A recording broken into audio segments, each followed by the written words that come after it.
Hello students, how are you? Today we are going to start next third lesson $1000. Author is O. Henry. Let's read. $1000 repeated lawyer Tallman solemnly and severely, and here is the money. Young Gillian laughed as he touched the thin packet of new $50 notes. It is such a little amount, he told the lawyer. You heard the reading of your uncle's will, continued Lord Tallman in a dry tone. I do not know if you paid any attention to its details. I must tell you that you must give us an account of the manner of expenditure of these $1000 as soon as you have spent them. I trust you will comply with the late Mr. Gillian's wishes. $1000 ये किसने repeat किया? वकील tall man ने सख्ती दे नाल और solemnly बेरुखी दे नाल गंभीरता नाल किया और यही रकम है, हेयर इज़ द मनी। और जिहड़ा यंग गिलियन सी वो हस पिया जिवें उसने टच किया एक $50 की नवे पैकेट नूं जिवें ही उसने टच किया तो हस पिया। ये तो छोटी रकम है, थोड़ी रकम है, उसने वकील नूं कहा। और वकील ने अगों की कहा भी तू सुनिया, तू अपने अंकल की वसीयत नूं पढ़ते हुए सुनिया। लॉयर टॉलमैन ने वकील टॉलमैन ने एक रुखे सुर दे विच कहना जारी रखा, आई डोंट नो, मैं नहीं जानता कि तू डिटेल दे वल उस वसीयत के वेरवे दे वल ध्यान दिता सी जां नहीं, मैं इस बारे नहीं जानता। और आई मस्ट टेल यू, और मैं दसना है कि तेनू अकाउंट देना पवेगा, तेनू हिसाब देना पवेगा किसका? उस खर्चे दे वेरवे का, उस एक्सपेंडिचर उस खर्चे दे वेरवे का। किहड़े खर्चे दे वेरवे का? $1000 दे खर्च दे वेरवे का हिसाब देना पवेगा। जिवें तू उन्होंने खर्च कर चुका है, जिवें तू उन्होंने खर्च कर चुका होवेगा तो तेनू हिसाब देना पवेगा। और मैं विश्वास करता हाँ, आई ट्रस्ट कि तू मिस्टर गिलियन दियाँ इच्छावां का पालन करेगा। लेट मीनस स्वर्गवासी। You may depend upon it, तुसी भरोसा रखो, यंग मैन ने निमरता नाल कहा। और शायद मैनू एक सैकरेटरी रखना पवे, कारण क्योंकि मैं अकाउंट दे विच हिसाब किताब दे विच चंगा नहीं हाँ, ठीक नहीं हाँ। Gillian thrust the packet of notes in his pocket and went to the club. There he looked for the person whom he called Old Bryson. Old Bryson was calm at 40. He was in a corner reading a book, and when he saw Gillian coming aside, laid down his book and took off his glasses. और Gillian ने उस नोटां दे packet नूं अपनी जेब दे विच पाया और club चला गया। उत्थे वो लभन लगा एक व्यक्ति नूं जिसनूं की कह के बुलाउंदा सी, ओल्ड ब्राइसन। ओल्ड ब्राइसन कोई 40 साल का सी, बिल्कुल शांत सुभाਅ का, और एक कोने दे विच बैठा एक बुक पढ़ रहा सी।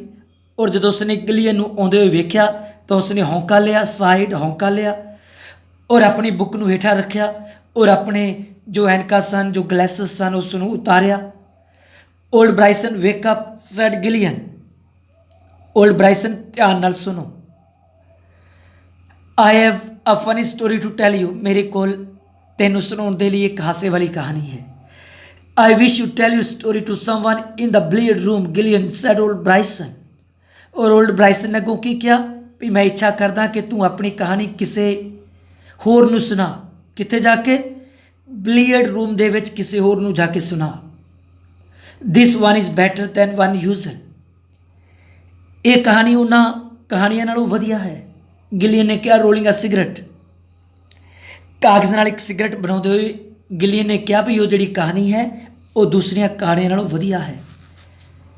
And I am going to tell it to you, और मैं तेनों ये सुनाउण जा रहा हाँ। It is too sad and funny to go with game. और इन्नी सैड है, इन्नी दुखदाई है, इन्नी हासे वाली है कि इसनूं खेडते हुए नहीं सुना जा सकता।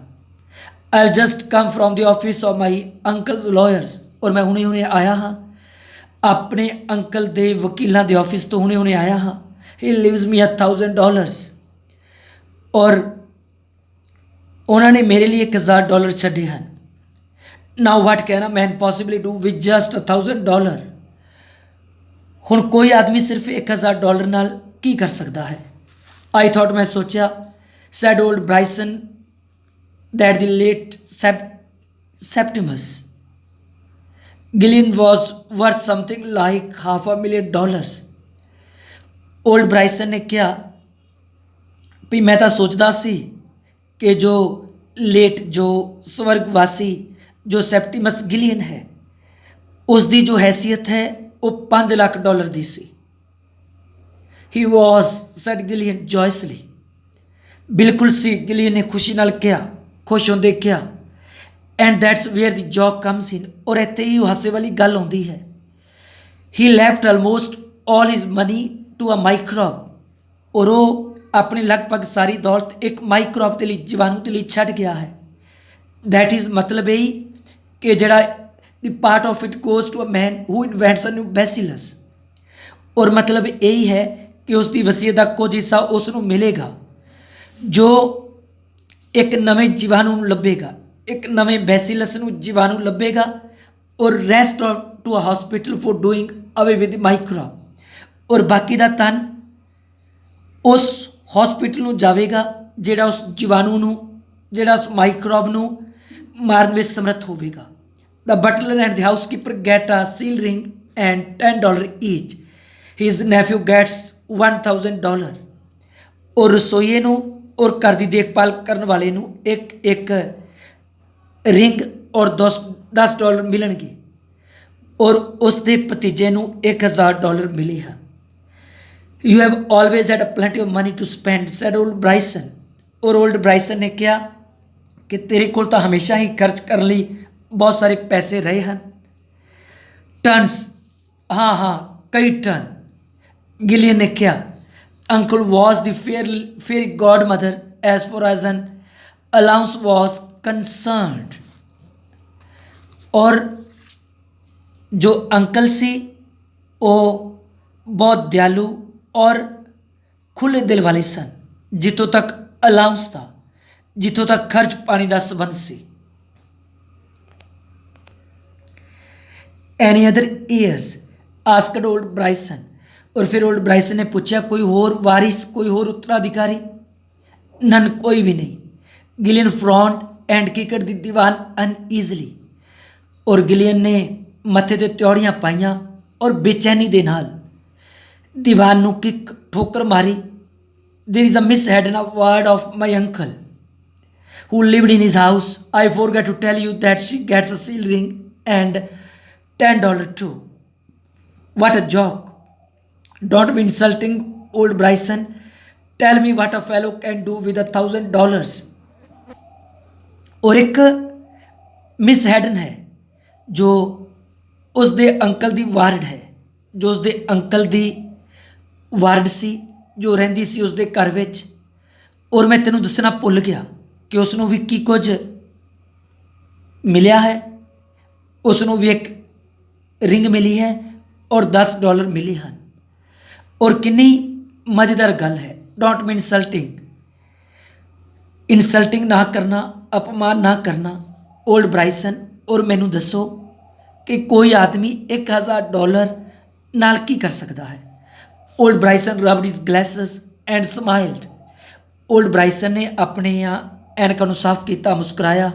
एंड वैन ही स्माइल्ड, और जो मुस्कुराया तो गिलियन जान गया, गिलियन न्यू कि that he was going to be more offensive than ever.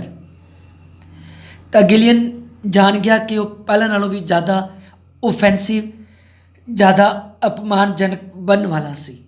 $1,000 he said means much और लिटल।